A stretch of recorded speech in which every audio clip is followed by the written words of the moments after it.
A Horacio lo voy a presentar de manera muy escasa porque sé que Horacio es una persona que no le gusta, digamos, la pompa al momento de presentarlo. Sé que es un hombre muy sencillo, así que yo me voy a limitar a decir que Horacio es católico, es padre de familia y es profesor de filosofía. No sé si está bien el orden en el que lo dije.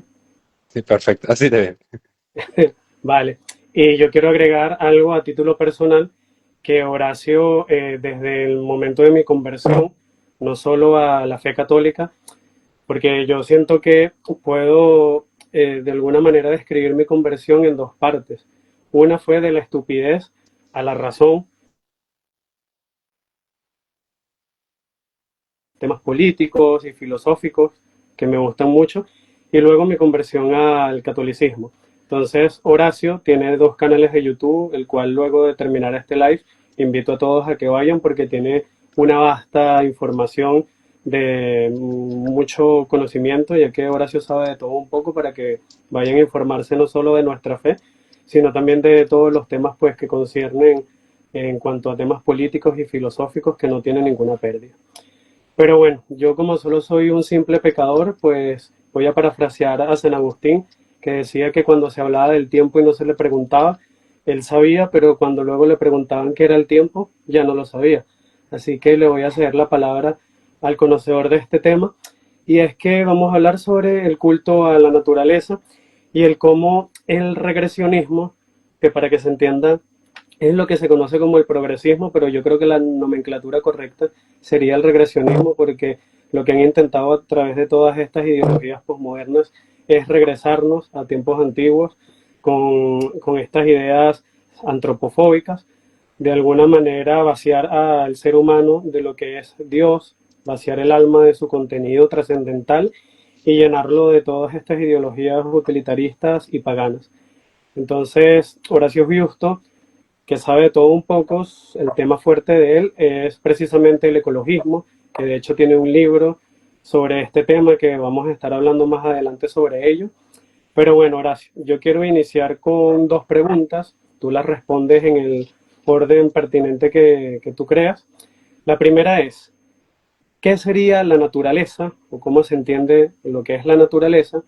Y luego, ¿cómo se origina el culto o la adoración hacia la naturaleza? Cuando quieras. Bien, vamos a empezar por partes, pues es una pregunta muy compleja. ¿Qué se entiende por naturaleza? Y depende básicamente la posición filosófica que uno asume. En ese sentido, uno podría considerar la naturaleza como el compendio de todo aquello que es creado. Es una definición muy elemental. Podríamos hablar de naturaleza, incluso en un sentido metafísico, como la esencia de las cosas que limita el acto de ser de cada ente. Podríamos hablar de naturaleza como natura en cuanto inicio del movimiento, como dirían los helénicos. Que hablar de naturaleza implica básicamente considerar el filósofo en cuestión. De hecho, si yo pienso en Spinoza, diríamos que es Dios mismo la naturaleza y que todo es una extensión de este Dios, una unidad sustancial. Pero en términos simples, porque trato siempre de focalizar en esto, el buen filósofo es aquel que las cosas complejas las explica de manera simple. Y el mal filósofo es que las cuestiones simples las complejiza innecesariamente. ¿Qué es la naturaleza en definitiva? Y uno como creyente va a sostener que es la creación, en términos muy simples. Luego podemos detallar qué implica hablar de creación, qué implica que haya algo que existe, pero que no existe de manera absoluta. Existe de manera contingente, existe de manera limitada. Si yo pienso, por ejemplo, ahora que veo acá a mi amigo Álvaro Tejada que está conectado, yo tengo un ser humano que se llama Álvaro. Bueno, eso es parte de la naturaleza, no es la naturaleza. Él tiene su materia, su forma, que es su alma racional, su principio vital. Si yo veo el pájaro que está acá justo en el árbol que tengo frente de mi oficina, bueno, tengo elementos naturales. El pájaro está allí circunscrito en su matriz y su forma, con potencias propias. Y luego tengo el árbol, que también tiene su matriz y su forma, como la tierra, como las estrellas. Bueno, esto es en esencia, o en términos simples, lo que es la naturaleza. Nosotros como cristianos diríamos, naturaleza termina siendo finalmente la creación. ¿Sí? Todo aquello que nos rodea pero de lo cual uno también es parte. Luego están las jerarquías que se dan en la naturaleza. Eso como la primera parte de la pregunta. Luego la segunda parte de la pregunta, si mal, quizás yo lo pueda haber entendido mal, nos referimos a lo que es la adoración a la naturaleza, ¿no? O sea, bueno, para hablar de adoración a la naturaleza, acá tenemos que ver también hacia dónde nos focalizamos. ¿Por qué? Porque, bueno, hoy tenemos un retorno al panteísmo, pero si hay un retorno es porque hay un inicio. Es decir, si yo hace poco estuvimos misionando en Perú. Bueno, si yo voy a Perú y vuelvo a Perú es porque tengo a dónde volver. Si yo retorno al panteísmo es porque tengo que empezar explicando qué es el panteísmo y cómo se dio esto en la historia de la humanidad. No nos da el tiempo para hacer todo un repaso de lo que son, esto lo estudiamos en filosofía de las religiones, un repaso de todas las religiones precristianas. Pero en esencia podríamos decir que el ser humano naturalmente ha buscado, y esto también tiene que ver con la naturaleza, el ser humano naturalmente ha buscado siempre las causas últimas y primeras, que es la esencia de la filosofía. Últimas en el orden del saber.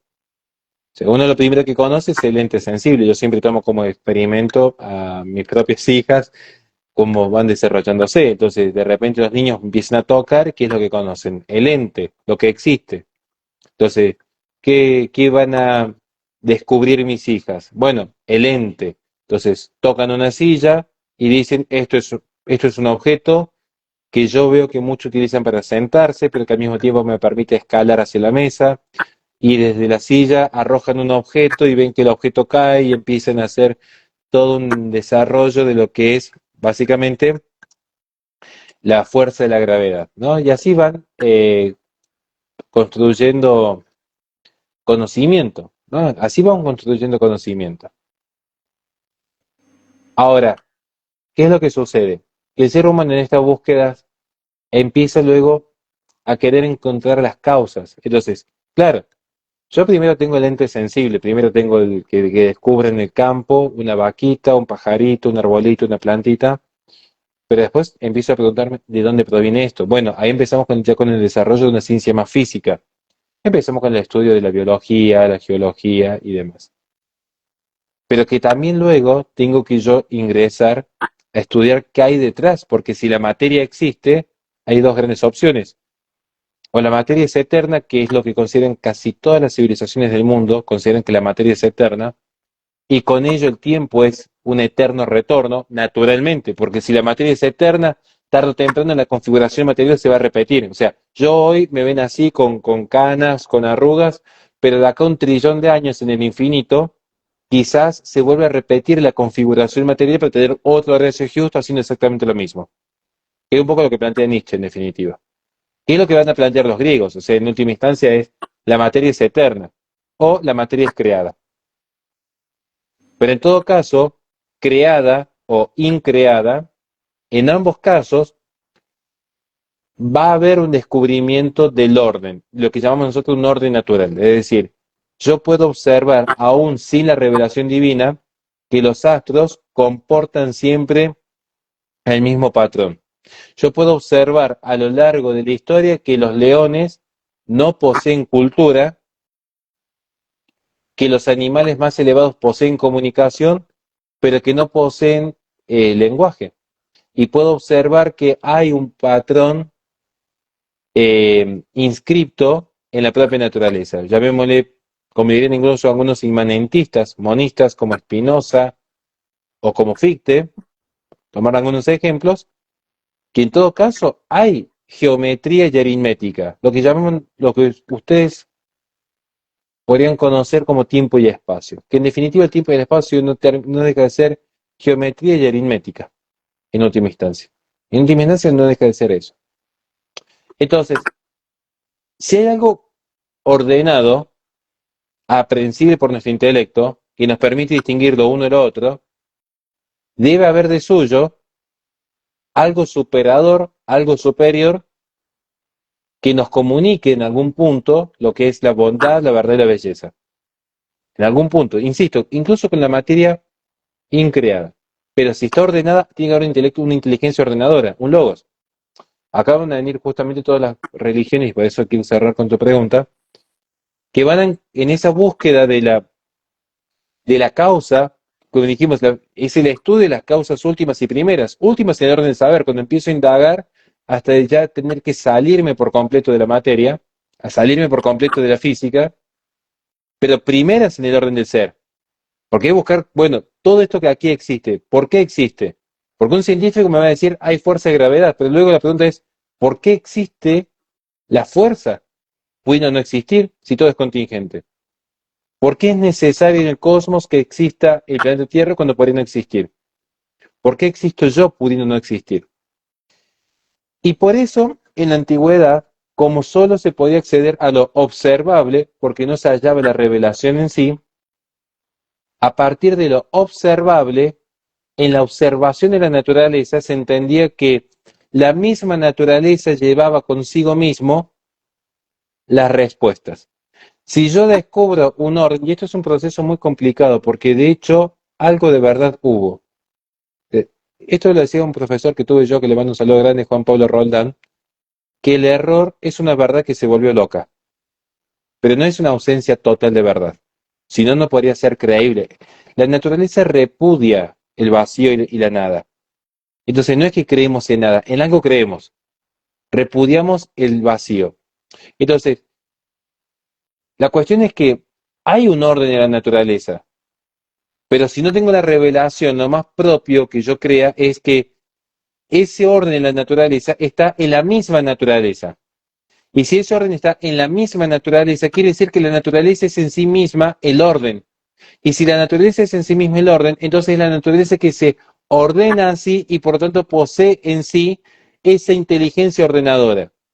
Pero que luego la inteligencia no comporta o no sigue una afectación. Entiéndase, si yo, por ejemplo, yo en un rato tengo que irme a dar clases a los niños, ¿no? Yo acá tengo un manual que utilizo para dar clases de filosofía a los niños.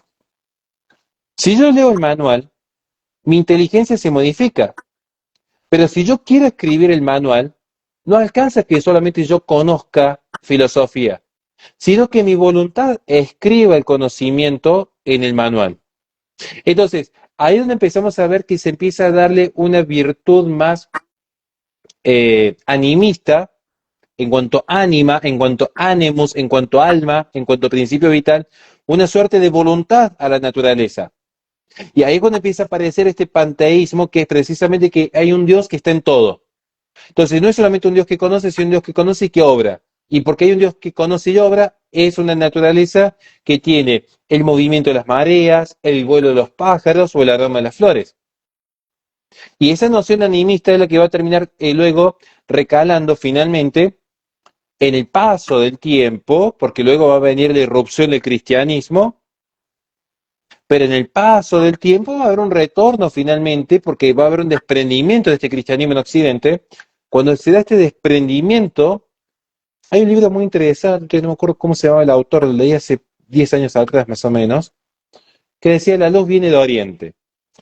Entonces, ese vacío que se genera con la ruptura del cristianismo en el siglo XVI y la apertura del modernismo en pleno, va a implicar que tenga que volverse a validar luego alguna tesis que justifique el por qué existimos pudiendo no existir. Cuando se rompe esta relación de presencia y distancia con el realismo, que es propio del cristianismo, donde tenemos un Dios creador y un alma creada, y un alma que conoce el mundo, pero que conociendo el mundo no es el mundo, esta diferencia sustancial, hay dos opciones. O un inmanentismo, porque todo permanece dentro de sí, de ahí viene inmanentismo, inmanere, que es monista, donde todo es una única sustancia, propio de los racionalistas, o nihilista, donde ya no hay nada, es pura distancia. Entonces, en ese caso, es donde vamos a ver que en el monismo filosófico, porque esta fue mi tesis, de hecho, en el monismo filosófico se inscribe este retorno al panteísmo, y al paganismo, y al esoterismo, y al gnosticismo, porque mucho de esto ya viene influenciado por esas corrientes gnósticas neoplatónicas que se heredan desde el siglo III, pero que se van a consolidar entre el siglo XVI y XVII.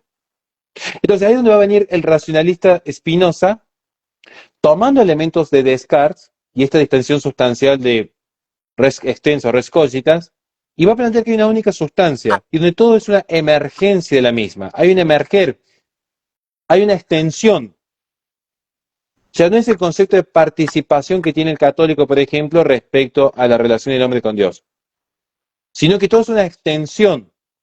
Por eso está de moda hoy este culto New Age, por ejemplo, donde se dice que somos uno con la naturaleza y tenemos que conectar nuestras energías y limpiar nuestras vibras, lo cual para mí, sinceramente, es como extraño, eh, porque al menos si lo reconocen como un acto de fe, como yo reconozco que es un acto de fe, por ejemplo, la transubstanciación o la misma fe es una virtud teologal o una serie de dogmas, bueno, pero al menos reconocemos que es un acto de fe, o sea, ponemos en acto un principio propio de la naturaleza racional que es la fe. Pero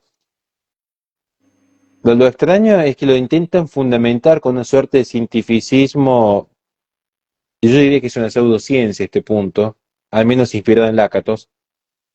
Pero la cuestión es que hay un retorno a este panteísmo. Y acá empiezan a aparecer una serie de intelectuales que van a intentar justificar esta idea de la unidad sustancial del hombre con la naturaleza. Porque cuando uno se hace diferencias, que no difiere, a ver, que no aclara oscurece muchas veces. Lo que sucede acá es que cuando no hacemos diferencia, caemos en la confusión. Porque te dicen, por ejemplo, los veganos, es que somos animales. Sí, pertenecemos al género animal. Pertenecemos al género animal. Eso es cierto, pero somos racionales, hay una diferencia específica. De hecho, el animal como tal tampoco existe. Lo que existe es siempre género y especie. La vaca no es un simple animal, es un animal bruto. O sea, no es que existe la figura geométrica per se, existe la figura geométrica diferenciada, del cuadrado al círculo, del círculo al, al rectángulo y demás. Acá pasa exactamente lo mismo. Entonces, ¿qué sucede? Que empiezan a aparecer una serie de pensadores que en algún punto van a validar esta idea de el hombre natural, que es una denuncia que hacen, por ejemplo, los contrarrevolucionarios, una crítica que hacen los contrarrevolucionarios al naturalismo. El naturalismo es una corriente filosófica que emerge principalmente en el siglo XVI, pero que se empieza a consolidar hacia el siglo XVII respecto a la relación de un hombre en estado de naturaleza. Y todo ello surge no por filosofía per se metafísica, sino por la filosofía política. A partir de lo que era el auge de Thomas Hobbes como de Maquiavelo en Occidente, necesitaban justificar lo que se empezó a llamar el contrato social, que es una ficción. El contrato social no existe. No es que no existe porque no nos sentamos a firmar el contrato social, porque ya sé que es un ejercicio teórico el nombre contrato social. El contrato social tiene un error filosófico de base, que es presuponer que hay un ser humano en estado de naturaleza. Y como es un estado de naturaleza, hay dos momentos: después del contrato y antes del contrato, lo cual es una ficción porque el ser humano es naturalmente un animal político. Desde el momento mismo que empieza a existir, existe en sociedad. Lo que sucede es que se quería justificar el Estado moderno, que no es lo mismo el Estado moderno que la sociedad política. Las poliarquías medievales funcionaban bien o mal, pero funcionaban y no necesitaban un contrato social. Entonces lo que se quiere hacer es justificar ese Estado absolutista, que nunca desapareció. O sea, ustedes vayan a entender criticar hoy la diosa democracia y van a ver cómo les va. Entonces, nunca desapareció el poder absolutista, simplemente mutó y se transfiguró en lo que llamamos deep state. Nota aparte, eso es entrevista para otro día. Cuestión que surge esta corriente naturalista para querer justificar el contrato social. Y el naturalismo presupone un hombre en estado de naturaleza. ¿Cómo es el hombre en estado de naturaleza? Absolutamente libre. Si es absolutamente libre, es absolutamente indiferente, en el sentido de que el bien y el mal son construcciones categóricas que emergen del propio contrato social. El contrato social es lo que va a determinar qué es lo bueno y lo malo. ¿Bien? Eso es lo importante. Entonces, acá nos vamos a empezar a ver que aparece ya, cuando esto se consolida, en el siglo XVIII, pensadores como, por ejemplo, Jean-Jacques Rousseau. Jean-Jacques Rousseau, precisamente con esa idea del bon savage, en definitiva no es que el hombre fuese bueno por naturaleza, sino que era absolutamente libre. Y ahí se empieza a crear una suerte de paradigma de la naturaleza y un paradigma de la pureza moral donde el ideal a alcanzar, esto lo pueden leer en el contrato social de Rousseau, el ideal a alcanzar en ruso es precisamente ese retorno a la naturaleza. Por eso se dan cuenta que siempre, incluso la discusión que hay entre ecopesimistas y tecnooptimistas, que sería por ejemplo la discusión entre Greta Thunberg y Bill Gates, incluso los tecnooptimistas presentan un modelo aceleracionista del capital para que de tal manera haya tal abundancia que el hombre vuelva a ese estado primitivo de absoluta satisfacción y absoluta libertad. Que es un poco con lo que juega hoy el mundo digital. En el mundo digital, de hecho, piensen ustedes si acaso podríamos hablar de una imputación moral en el consumo privado que hace un ser humano con la inteligencia artificial por fuera de la mirada pública. Y es donde se empiezan a jugar esas líneas muy finas, pero es donde apuntan todos estos modelos, que es a una idea del regreso. Esa idea del progreso que plantea San Agustín en Civitas Dei, que es la que secuestra la masonería con la Revolución Francesa, porque plantea un modelo deísta y ya no un modelo teísta, pero ese del progreso indefinido colisiona con la realidad que está siempre definida y finita.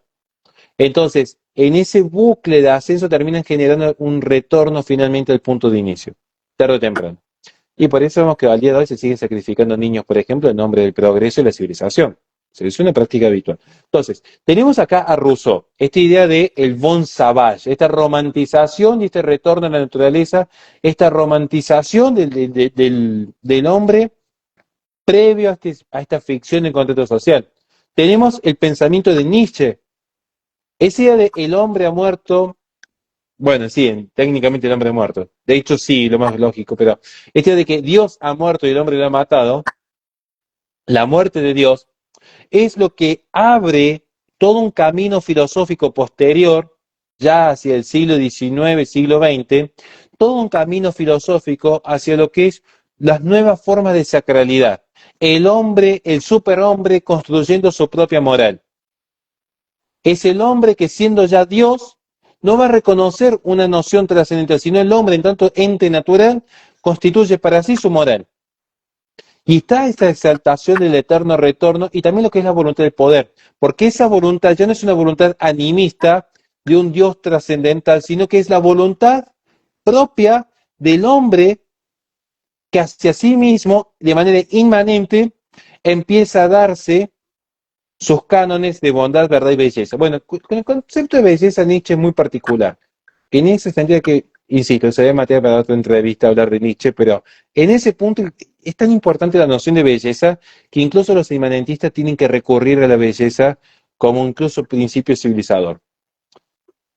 Está la noción de Heidegger en cuanto el habitar la tierra, en esa crítica a la técnica moderna. Bueno, yo en eso sí voy a tener una coincidencia con Heidegger en ese punto, digamos, yo soy muy crítico del consumismo, y me veo muy identificado en el pensamiento de Byung-Chul Han, lo que es la vida contemplativa, con lo que implica, ¿no? Pero también van a aparecer pensadores como Arne Naes, a mitad del siglo XX, que plantean lo que es la deep ecology o la ecología profunda, donde justamente se convierte la naturaleza en un sujeto moral absoluto. Esta es la particularidad de Arne Naes. Este pensador ecologista desplaza la dignidad del ser humano como ente, como sustrato, como sujeto, como subjectum, como supuesto individual y singular, desplaza la dignidad propia del ser humano y traslada esa dignidad a la naturaleza, donde la naturaleza es el sujeto moral absoluto. Con ello se habilita posteriormente lo que es la tesis de Peter Singer respecto al utilitarismo, donde en pos de salvar lo mayor, como sería en este caso la naturaleza, se valida el sacrificio humano, en última instancia. Se lo termina validando. Entonces, acá vamos a ver que incluso se toman elementos muy propios de la religiosidad, ya con Arne Naes. Con Arne Naes, por ejemplo, que es un pensador más contemporáneo que hereda todo este pensamiento monista de Spinoza, aparece lo que es el dogma en cuanto al valor de la biosfera, una ética universal que incluso toma algunos elementos kantianos, pero los valida luego con pensadores más contemporáneos como William Bogg o Paul Ehrlich, en cierto punto. Hay una misión salvífica en cuanto a la protección de la tierra, que es lo que va a inspirar luego a que el comunista de Gorbachev escriba la Carta de la Tierra. Que por cierto, ¿no? Digo, qué interesante, Gorbachev, yo todavía lo subí en un reel, es el que plantea en 1997, el 8 de mayo, en la revista Los Angeles Times, que él deseaba que la Carta de la Tierra se convierta en un mandato ético universal donde se reemplaza el Antiguo Testamento, donde se reemplaza el Nuevo Testamento, se reemplaza los 10 mandamientos del Antiguo Testamento, se reemplaza el Sermón del Monte del Nuevo Testamento y toda una ética universal que ahora se va a consolidar, esta ética universal, en la Carta de la Tierra, que de hecho es financiada y propagada por la ONU y la Cruz Verde Internacional. Entonces, acá estamos viendo lo que es esta ética universalista, donde tenemos el máximo exponente, y después si quieren, y si hay espacio de pronto, sigo desarrollando otros intelectuales que van a seguir esta línea de la adoración a la naturaleza, como Lovelock. James Lovelock es el que escribe Hipótesis Gaia. Falleció hace poco este pensador, de hecho, ¿no? O sea, hace unos 3 años atrás creo que murió. Murió hace 3, 4 años atrás. Un pensador que marcó mucho su clase actual. Y él sostenía que la Tierra, en su libro, era un superorganismo autorregulado. Nosotros tenemos una especie de bacteria dentro de la Tierra, pero que la Tierra era la gran diosa. Por eso la Gaia, la madre naturaleza, la Pachamama, está siempre esta idea de vitalizar la naturaleza. No ver la naturaleza como entes de sustancia primera y sustancia segunda, que es lo que diríamos nosotros los realistas. Yo tengo un pajarito, es una sustancia, y es sustancia primera y sustancia segunda. Yo lo tengo aquí, por ejemplo, nuestro amigo Luis, es sustancia primera y segunda. Es sustancia primera en cuanto a el ente singularizado, individualizado en su materia y su forma, está allí, y en el aquí y ahora. Y una sustancia segunda porque hay una humanidad compartida. Entonces, hay un acto solidario de su ser y su esencia en múltiples entes, pero cada ente está diferenciado sustancialmente uno de otro. Lo que plantea Lovelock es básicamente que, volviendo a Spinoza, volviendo a Ernst Haeckel, que es el que funda la Liga Monista en Alemania, el creador del concepto de ecología, es que todos somos una misma sustancia. Hay una unidad sustancial en todos los entes. Entonces, como hay una unidad sustancial, o todos somos Dios, o la naturaleza misma es Dios. La misma naturaleza es Dios. Y es un Dios vivo, que se ordena y se regula a sí mismo. Y como es un Dios vivo que se ordena, volvemos a ese sistema panteísta de, bueno, hay orden en la naturaleza, porque hay vida, hay muerte, hay frío, hay calor, hay noche, hay día.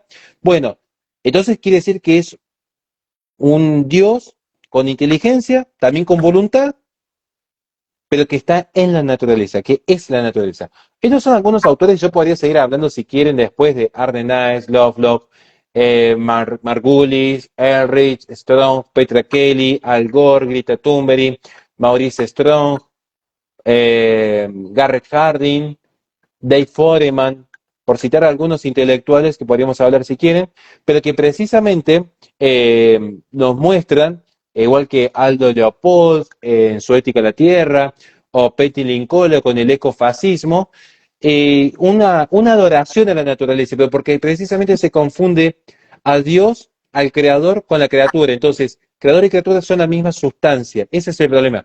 La principal diferencia con el pensamiento cristiano es que para el cristiano hay una diferencia sustancial entre creador, acto puro de ser, y lo creado, que es participación, toma parte, pero se difiere sustancialmente del creador. Por eso es criatura. Por eso el acto de ser necesario y la criatura como lo contingente. Perdón si algo no se entendió, me abra preguntas y perdón por la extensión de la respuesta. No te preocupes, gracias. Más bien, gracias por esa cátedra. Yo hoy me siento como un alumno más, escuchándote. Y de hecho, consejo a todos los que vean los live de Horacio tener una libreta para tomar nota de todo lo que dice. Bueno, Horacio, entendiendo o concluyendo con todo lo que nos dijiste, podríamos decir que el ecologismo viene a fungir como una religión. Si la Iglesia prohíbe este culto o adoración a la naturaleza, podríamos afirmar entonces que esta misma, o el ecologismo, es un mal filosófico, ergo pecado. Sí. De hecho, ¿por qué es pecado? O sea, uno tiene que pensar siempre, por qué es pecado el pecado? Yo lo digo, miren, yo tengo muchos defectos en mi vida, creo que demasiados. Y les mando un saludo a toda la gente que nos está viendo ahora, por cierto, ¿no? Pero yo tengo muchos defectos en la vida, pero algo que sí me ha preocupado es siempre tratar de ser mejor papá cada día. Es quizás, ¿no? Entonces, yo voy a dar el ejemplo propio de cómo soy con mis hijas. Yo, por ejemplo, a mi hija mayor, siempre le digo, a ver, Inés, pensemos juntos, pensemos. Yo no la reto, de hecho, yo nunca le levanto la voz ni nada porque es el motor de mi vida, pero siempre cuando por ahí comete un error, le digo, eso que hiciste está mal, eso que hiciste está mal, pero pensemos, ¿por qué está mal? Y empezamos a pensar, ¿por qué está mal el mal? Es como a mí me gusta incluso enseñarle a mis alumnos. Los que han tenido más clase conmigo saben cómo soy. Soy efusivo, pero también trato de ser caritativo en el pensamiento de, ¿por qué el pecado es pecado? Y uno diría rápidamente, bueno, a ver, el pecado es algo malo. Bien. ¿Por qué es malo el mal? Y porque el mal es privación del bien debido. Bien. Allí donde tiene que haber vista y ceguera, allí donde tiene que haber vida y muerte, ahí donde tiene que haber verdad y mentira, allí donde tiene que haber salud y daño. Bien. ¿Por qué el pecado es pecado? Porque es un mal, el mal es privación del bien debido, pero luego queda la pregunta, ¿qué es el bien debido? Bueno, el bien debido es la justa ordenación y la justa perfección que tiene el ente conforme a su naturaleza. Y en el caso del pecado, ¿qué es el bien debido? Bueno, el bien por antonomasia es Dios mismo. Dios es el bien. No es simplemente un atributo de Dios. Dios es causa eficiente primera del bien. Entonces, todo lo que es bueno es porque naturalmente pertenece a Dios. Entonces, cuando hay un pecado, hay una repugnancia hacia Dios. Hay algo que repugna lo que Dios es. Eso es el pecado. Ahora, ¿qué sucede? ¿Qué sucede entonces cuando tenemos una subversión del orden natural? Por ejemplo, justo veo un comentario aquí, ¿no? Ahora que está de moda el animalismo, ¿no? Que es darle derechos a los animales. Dios, en su infinita bondad, no quisiera que nosotros andemos por la vida quemando bosques, desparramando petróleo en los océanos o pateando cachorritos. Tampoco quisiera que reemplacemos un hijo por un perro, porque el mandato que Dios da en el Génesis, si creemos en el Dios personal de los cristianos, es, si yo asumo que este es el Dios verdadero, si yo asumo que mi Dios es el Dios verdadero, entonces tengo que asumir que es verdad lo que Dios enseña en su revelación, porque es un Dios que se revela al ser humano y se revela de manera directa y que por fe se nos transmite. Ahora, en esa revelación le dice al hombre, creced y multiplicaos. Eso es básicamente que el varón y la mujer se hagan una sola carne y dominar la tierra. Después me decían a venir con traducciones extrañas para decir no, que se trata de ser mayordomo, que se trata simplemente del cuidado de la casa común, pero en realidad son eufemismos para validar lo que es un proyecto geopolítico que se consolida en 1968 en la ONU, pero que se venía gestando en la Liga de las Naciones desde 1927. Acá podemos hacer, si quieren, un día una entrevista extensa de lo que son los controles de natalidad y el rol que tienen pensadores como Rockefeller III, Julian Huxley y tanto más que podríamos mencionar, pero no me quiero la pregunta. Entonces, ¿por qué es un pecado? Básicamente porque hay una repugnancia a Dios, porque si es el Dios verdadero, Dios no quiere que nosotros rindamos el culto debido a Dios a la criatura, porque estoy reemplazando al creador por la criatura. Eso es una subversión del orden natural. Hay una subversión del orden natural cuando un hombre decide romper sus límites, porque la esencia es, en definitiva, los límites que tiene el acto de ser. Si no seríamos puro acto de ser, seríamos como los dioses. Entonces, todo lo que existe está limitado por esencia. Pero si yo por esencia soy varón y tengo ciertas características y las quiero romper, hay una subversión del orden natural. Si yo pertenezco al género humano, solamente puedo tener como hijos a seres humanos. Yo no puedo engendrar aliens, yo no puedo engendrar perros. Entonces, la idea del perrijo, por ejemplo, lo que es la clonación, las quimeras, que son mucho más atroces, la fecundación in vitro, el aborto, son todas prácticas que van en contra del orden natural. porque rompe la naturaleza propia del ser humano. En el momento que se empieza a hacer culto, y volviendo a su pregunta para cerrar, en el momento que tenemos un culto a la Pachamama, a la Gaia, a la madre naturaleza, por más que la quieran disfrazar, como la quieren disfrazar, es una abominación porque está reemplazando lo que es el culto debido al creador hacia la criatura. Que luego pueda haber un trato cordial y amigable, que pueda haber un trato cordial y amigable hacia la naturaleza, yo no lo voy a discutir. Sin ir más lejos, sería 50. Yo, de hecho, digo, la gente piensa que porque yo escribí contra el ecologismo, que soy una especie de cerdo capitalista que anda llenando de petróleo los océanos y quemando bosques. Los que me conocen saben que yo vivo en el medio del campo. De hecho, si yo filmase acá afuera, les muestro, tengo cualquier cantidad de hectáreas verdes, sin civilizar. Literalmente podría mostrar, tengo por lo menos, no sé, 20 kilómetros de nada de civilización cuando yo miro por la puerta de la oficina. Con mis hijas, cada que salen del colegio, pasamos y visitamos al caballito para que se suban un rato, le den de comer. O sea, vivimos en el medio de la naturaleza. O sea, no es que tenga una versión. Tener una versión de la naturaleza es tener una versión hacia lo que Dios ha creado. Pero tampoco lo puedo poner arriba de un altar. Tampoco puedo poner la naturaleza arriba de un altar. Porque el altar es lo que se eleva hacia Dios.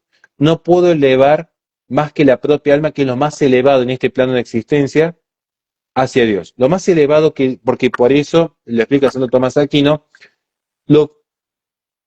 el don que más ama a Dios del hombre es su inteligencia. Es el don más amado. Entonces, no puedo poner en mi inteligencia una piedra, un perro, un pájaro, un arbolito arriba del altar. Hoy estamos en una etapa en la que pareciera que si yo no estoy plantando arbolitos o cantando con los pajaritos, soy anticatólico. No, justamente no hay nada más católico que predicar sobre el cielo y el infierno.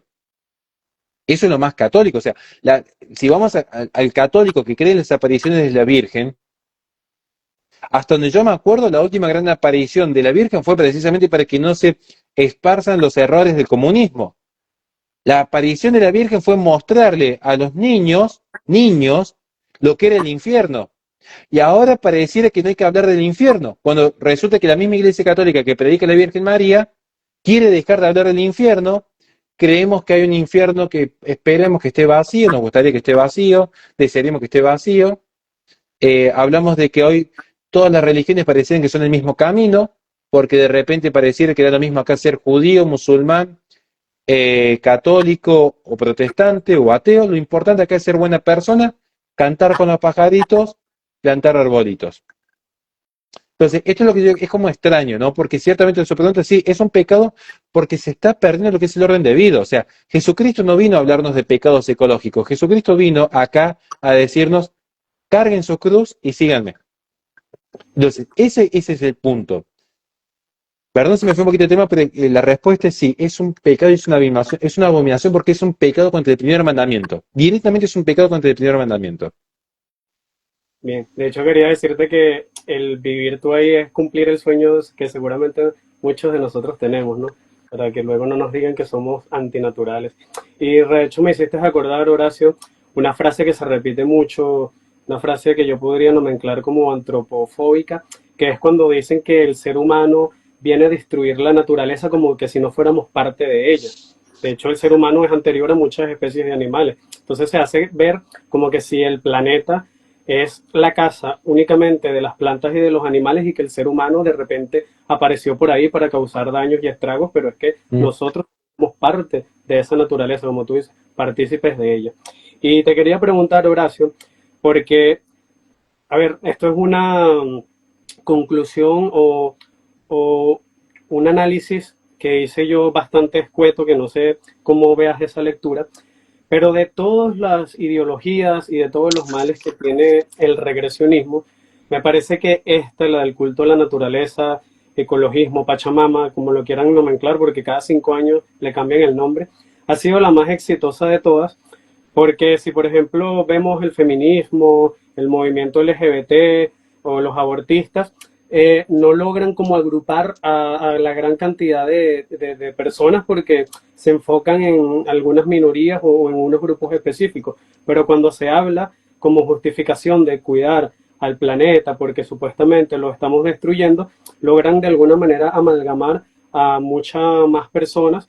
Por eso, con esa justificación de que por el calentamiento global, el consumismo, el capitalismo, el mundo va a llegar a su fin si no hacemos algo, si no dejamos de comer carne, si no dejamos de usar nuestros vehículos, si no dejamos de sembrar. Entonces, de alguna manera logran aglutinar a muchísimas personas para seguir, como tú dices, con este plan pues político malévolo. Entonces, te quería preguntar si la ecología y el ecologismo filosóficamente son lo mismo o hay realmente alguna diferenciación. Bueno, normalmente los manuales suelen hacer una diferenciación entre cuanto que el ecologismo es el movimiento político y la ecología es como la ciencia en sí, que estudia la interacción de los organismos vivos con el ecosistema. Yo no hago diferenciación porque, de hecho, el creador del concepto de ecología, Ernst Haeckel, era un pensador eugenésico, fines del siglo XIX, que toma las tesis de Darwin y las radicaliza. Y cuando da su concepto de ecología como el estudio de la interacción que tienen los organismos vivos con el ecosistema en la organización y distribución de sus recursos naturales, en esa definición que da Ernst Haeckel hacia fines del siglo XIX, se inscribe allí al hombre como un elemento más de la naturaleza. De hecho, el creador del concepto de ecología es enemigo acérrimo de la cristiandad. Es enemigo de ser acérrimo. Él mismo reconoce en su libro El enigma del universo, 1899, que el problema lo tiene Occidente a causa de la Iglesia, que ha impedido la libertad sexual plena y le ha hecho creer al ser humano que es libre, cuando el ser humano está determinado por precisamente, y valga la redundancia, la naturaleza. Entonces, él es el que funda la Sociedad de Higiene Racial, la Liga Monista, por dar dos organismos de los que él forma parte en Alemania hacia comienzo del siglo XX. Pero claro, la distinción entre ecología y ecologismo la encontramos principalmente con Rachel Carson, cuando en 1969 escribe, no me acuerdo si fue en el 69 o en el 68, pido perdón si me equivoco en un año. Cuando escribe, creo que fue en el 68. Sé que en el 68 se escribe la bomba demográfica de Paul Ehrlich, que es cuando la ONU empieza a tomar las políticas ambientales por presión de Sierra Club como su principal paradigma. Pero Rachel Carson es la mujer que por primera vez empieza a hablar de ecologistas. Bien, Rachel Carson es quien empieza finalmente a hablar de el ecologismo a partir de un suceso lamentable que se da en Estados Unidos, de una fumigación masiva que afecta a muchos niños, utiliza eso como una excusa para fomentar las ideas de izquierdas en una nación que era abiertamente capitalista. Entonces, es inseparable el ecologismo de la ecología, es inseparable. O sea, porque hablar de ecología ya implica un activismo ecologista. Y ser ecologista ya implica un activismo inmanentista. Yo hace poco estuve en Ecuador en una gira, le mandamos un saludo grande a la gente de Ecuador, por cierto, ¿no? Hace poco estuve en una gira en Ecuador donde me tocó debatir en una universidad. Yo sigo esperando que me pasen el debate a todo esto porque sé que se grabó y por alguna razón no me lo pasaron. Pero tuve que ir a una universidad muy grande a debatir con un profesor muy famoso de esa universidad que es católico y ecologista, promotor de la Agenda 2030. Y en el debate yo le dije, yo le apuesto que usted no me puede encontrar. Desde que existe el concepto de ecología en 1869 en adelante, hasta 1969, que es cuando se termina de consolidar, en ese siglo, no me puede encontrar un solo pensador de la ecología o un solo ecologista que no haya sido inmanentista y por lo tanto enemigo de la fe. Y le empiezo a dar los nombres, o sea, porque uno tiene los datos por detrás.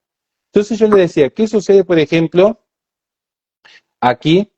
¿Qué sucede, por ejemplo, cuando yo tomo a Lovelock y el planeta divinizado como un superorganismo vivo? ¿Qué sucede con Margulis, que entiende a la biosfera como una entidad autónoma y autorregulada? ¿Qué sucede, por ejemplo, con Aldo Leopold, cuando escribe La ética de la Tierra y que propuso que el hombre es simplemente un miembro más de la comunidad biológica, siguiendo el lineamiento de Ernst Haeckel, donde él va a decir que no hay una diferencia ontológica, no hay una diferencia ontológica entre el hombre y la naturaleza. ¿Qué hacemos con Paul Ehrlich? Con la bomba demográfica financiada por Sierra Club, propuso precisamente que en favor de la ecología, los organismos supranacionales no solo deberían favorecer el aborto, sino la esterilización forzada desde organismos supranacionales. ¿Qué hacemos con Pentilincola, que defendía reducir drásticamente la población humana en un ecofascismo donde el valor sagrado de la vida desaparece, igual que con Eric Pianca, otro ecologista más, que sostuvo que era necesario que un 95% de la población desapareciese a manos de un virus? ¿Qué hacemos con pensadores como Bill McKibben, que fundó 350.org, autor de El fin de la naturaleza, donde él sostiene que la espiritualidad ecológica se centra en la tierra con una divinidad implícita? ¿Qué hacemos con David Attenborough, divulgador ecologista, crítico del cristianismo, que considera que el hombre es una amenaza a la naturaleza? Entonces, el ecologista no se puede separar de la ecología, y la ecología está inscrita en su génesis en una visión estrictamente naturalista.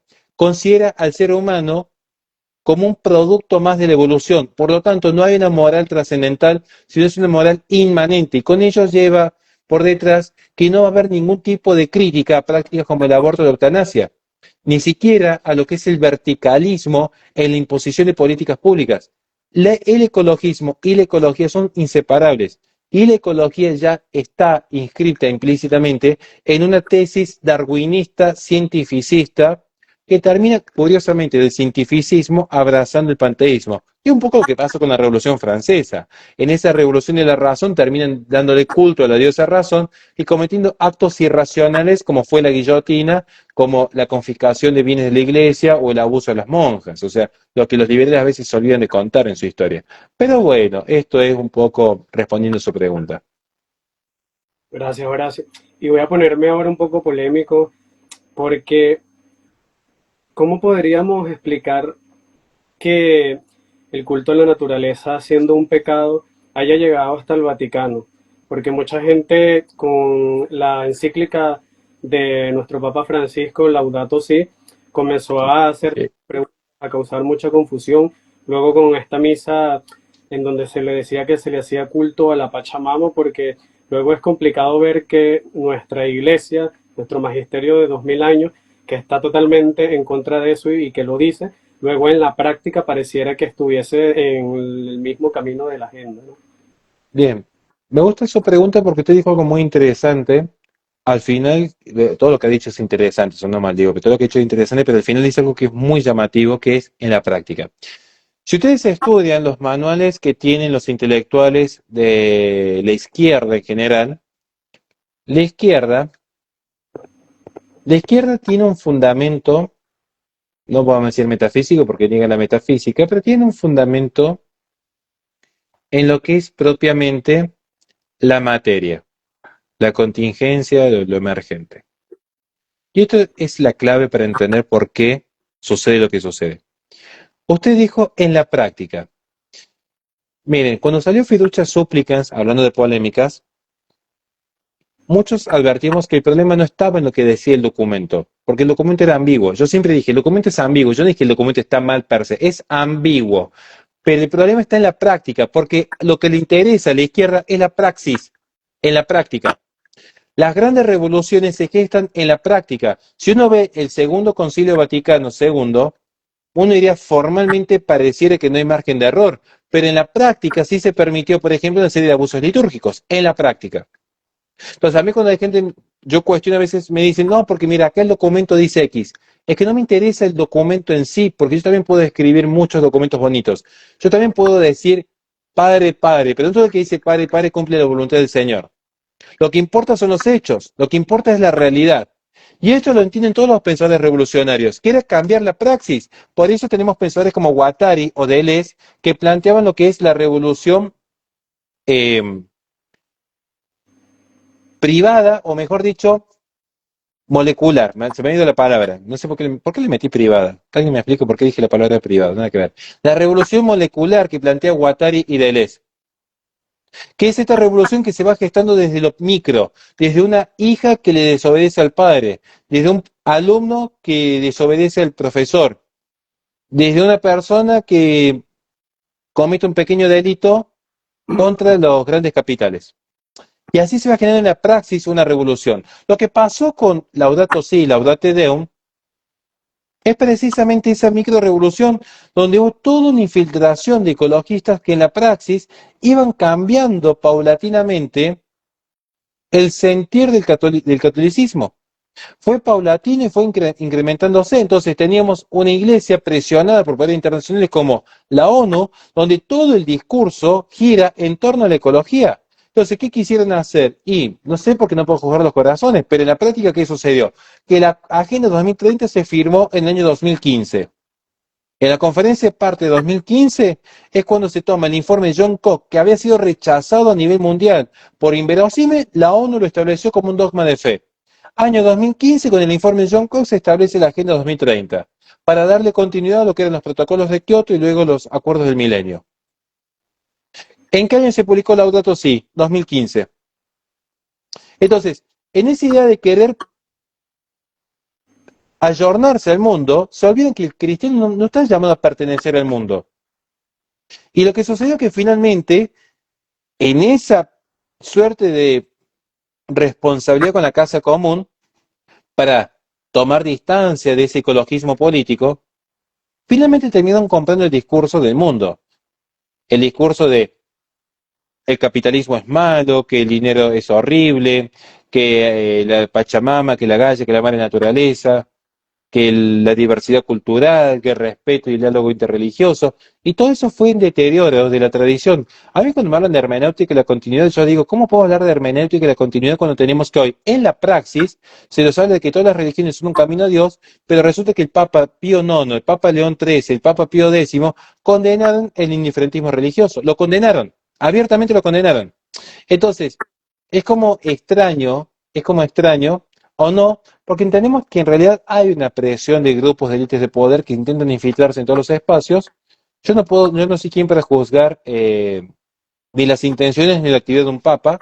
Sí digo que concretamente hubo documentos que tenían incluso errores epistemológicos.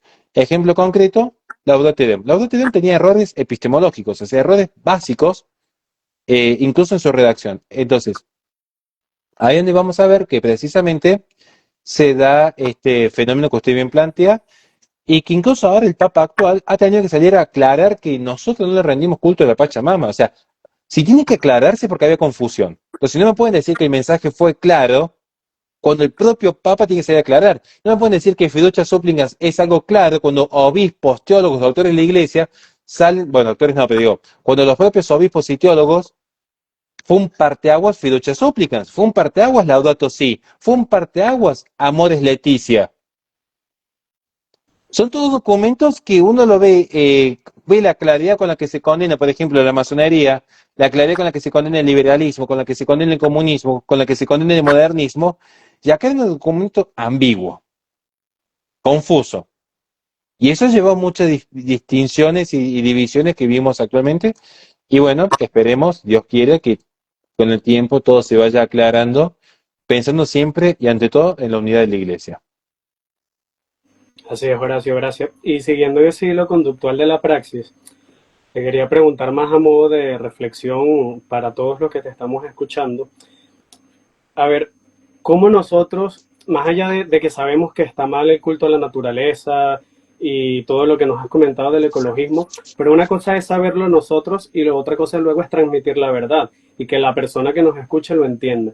Entonces, para aquellos que tienen hijos, los que tenemos hermanos, amigos, familia, ¿cómo nosotros podemos transmitirle el cuidado de la naturaleza y del planeta común, pero sin el ismo, ¿no? Sin esa parte ideológica, sin ese plan perverso, sin esa política? ¿Cómo nosotros podemos hacerle entender a nuestros hijos que hay que cuidar el planeta, pero hay cosas que ellos van a escuchar en la televisión, que van a ver en las redes sociales, que no son ciertas? Porque muchas veces a mí me ha pasado que he debatido o simplemente conversado con amigos y me muestran los miles de estudios científicos que sabemos de quién vienen pagados y de dónde vienen, y de alguna manera hace que se desacredite lo que tú dices, ¿no? Por aquello de lo que yo le llamo la titulocracia, ¿no? Como tienen el título de científicos, entonces evidentemente la opinión de un simple pecador no vale.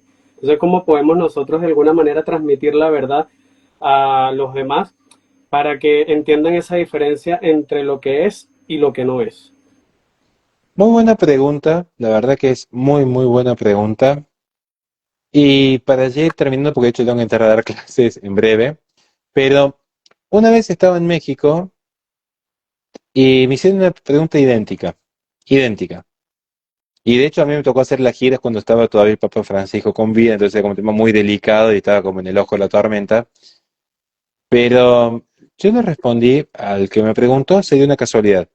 Yo lo miro al hombre y le digo, disculpe, no quiero meterme en su vida. ¿Usted con quién vino acompañado? No, dice, yo vi que está con una mujer, dice, vine acá con mi esposa. Uno nunca sabe, a veces te caen con el amante, cosas medio raras que han pasado. Digo, no, estoy acá con mi esposa. Bien, le digo, ¿usted está con su esposa? Sí. ¿Usted la quiere a su esposa? Sí. ¿Usted ama a su esposa? Sí, me dice. ¿Usted es pro vida? Sí. ¿Usted es pro familia? Sí, me dice, somos de derecha, acá me decían. Claro, me imagino, si me viene a ver a mí, de izquierda no creo que sea, le digo. Entonces estamos de acuerdo. Bien, ¿usted es pro vida? ¿Usted es pro familia? ¿Usted es feminista? No. ¿Cómo que usted no es feminista? No, me dice. Pero usted tiene que ser feminista. Y se quedan mirándome. Claro, usted tiene que ser feminista.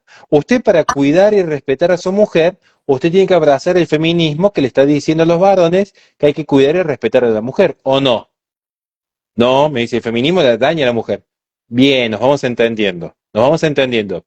Si usted quiere respetar y cuidar a su esposa, usted necesita leer a Judith Butler, Simone de Beauvoir, a Judith Curry, o usted necesita simplemente cumplir con los mandatos que Dios le dio. No, cumplir con lo que Dios me dio. Bien, entonces usted para respetar a su esposo necesita ser feminista. Lo mismo pasa con el ecologismo. Yo para cuidar la naturaleza necesito ser ecologista. Es simplemente un mínimo de sentido común, un mínimo de integridad como persona, un mínimo de responsabilidad, no solo con las generaciones anteriores, como diría Edmund Burke, sino con las generaciones posteriores. Es un mínimo de responsabilidad. Yo, ¿cómo cuido el planeta? Es muy simple. Yo no soy una persona consumista. O sea, no, mis hijas, siempre lo cuento, el primer regalo que tuvo mi hija fue una caja de cartón vieja que lo usábamos como un autito porque tenemos un plato de plástico que lo usaba de volante y yo le iba empujando de un lado para otro. Y no es más que eso. O sea, que hace poco, ¿qué hicimos? Compramos un mangrullo, que es esa cosa de madera gigante que tienen para treparse con hamacas, con tobogán, con casita, toda esa historia. Conectados con la naturaleza. No hay nada más natural, perdón por lo que voy a decir con todo respeto, pero así lo hizo Dios. No hay nada más natural que un macho procreando con una hembra. Acá lo que sucede es que hay muchos que son ecologistas porque dicen, no, bueno, yo soy ecologista porque me conozco de memoria Laudato Si. ¿Querés respetar la naturaleza? Hacé lo más propio del orden natural, reproducite. Es lo más propio del orden natural. ¿Querés respetar la naturaleza como es?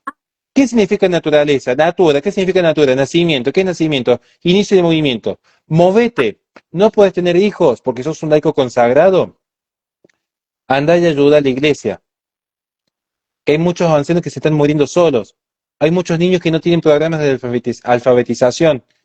¿Querés venir a ayudar? Sumate conmigo en cooperativo y vamos juntos. Te voy a mostrar lo que es el sufrimiento de primera mano. O sea, pero el tema es que acá mucha gente piensa que ser ecologista es, no, bueno, porque yo desde mi iPhone tuiteo que hay que cuidar la naturaleza, tengo mi fotito con el Papa Francisco en Facebook, tengo paga mi cuota en Netflix, todo estoy mirando en YouTube.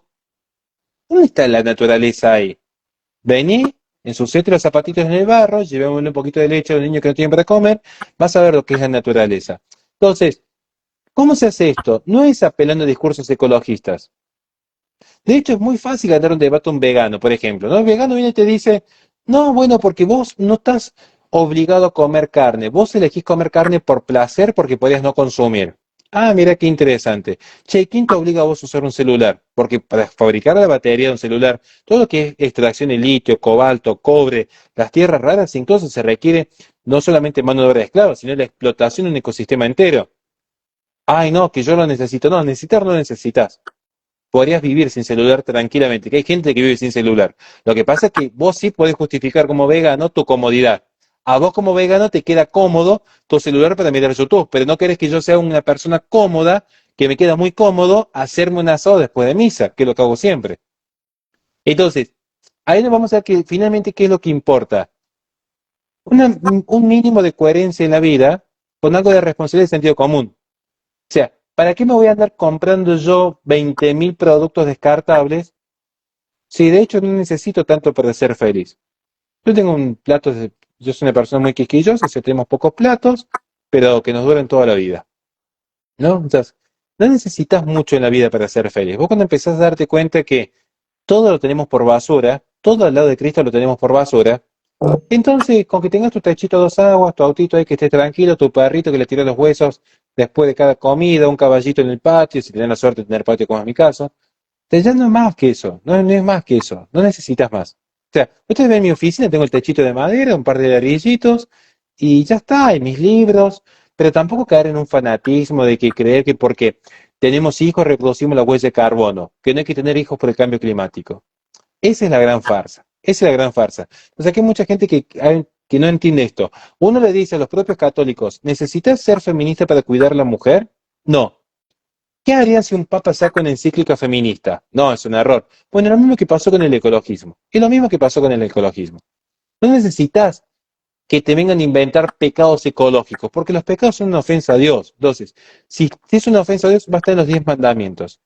En todo caso, podemos precisar, por ejemplo, el no matarás. Claro que hay que precisar, porque no matarás implica no asesinarás al inocente, pero la propia Iglesia ha defendido históricamente lo que es la doctrina de la guerra justa, la legítima defensa y demás. E incluso lo que era el jus gladius, que no me empecé a explicar ahora porque se van a revisar todos. Pero es lo que la Iglesia enseñó durante milenios. ¿Podemos hacer precisiones? Claro que sí. Si a mí me dicen, mirá, acá hay una empresa de México que no puedo nombrar por una cuestión legal, que yo la investigué y por eso no puedo hablar ahora. Una empresa de México de lácteos que estaba sacando agua de las tierras aledañas para poder regar y mantener sus tambos. Y después te hablan del cambio climático, culpa del hombre, que es un cambio climático antropogénico y por eso hay sequía en México. No, había sequía en Torreón, culpa de una empresa de lácteos que estaba filtrando el agua a los campos vecinos, que curiosamente esa misma empresa de lácteos corruptas financiaba a los políticos para que enseñen desde el cuerpo político que la sequía es culpa del cambio climático antropogénico. Así nadie sospechaba de esta empresa. Entonces, claro que hay que ponerle un límite a los metas capitales. Claro que, porque el poder corrompe, poder económico, poder mediático, poder cultural, poder político, claro que el poder corrompe. Y hay que limitar la corrupción, pero no rindiendo culto a la Pachamama, no poniendo a la naturaleza como un fin en sí, es un medio. Y como medio que es, regulable, nada más. Y perdón por la extensión de la respuesta. Gracias por esa gran reflexión, Horacio. Ya para ir culminando, comentarle a los que nos ven dónde pueden comprar tu libro el libro negro del ecologismo, en donde hablas precisamente de todo este tema de manera muy extensa. No se puede comprar porque se agotó. Y he estado sin tiempo de hacer una reedición, pero bueno, si conseguimos unos fondos, si yo consigo unos fondos, hago una segunda edición tanto aquí como en México. En Chema Librería sé que se está vendiendo ahora en Chile y en Perú. En Chema Librería sé que se consigue. Pero eso solamente en Chile y en Perú. Argentina y México tendría que financiarlo yo y estamos un poco cortos de fondos justamente porque no somos consumistas ni cerdos capitalistas, como dicen por ahí, entonces estamos un poco abnegados, pero bueno, igualmente en mi canal de YouTube, del canal del licenciado como el canal de Horacio Justo, los dos canales, suelo subir informes al respecto de manera seguida, igual que mi sitio web de horaciojusto.com, así que bueno, eso, pero igual mejor no me sigan a mí, mejor sigan acá el canal que nos invita, que siempre es mejor que el contenido que puedo ofrecer yo. Solo soy un católico pecador y acá el experto es usted, así que los invito, como lo hice al inicio, a ir a los canales de Horacio, que de verdad tiene mucho contenido.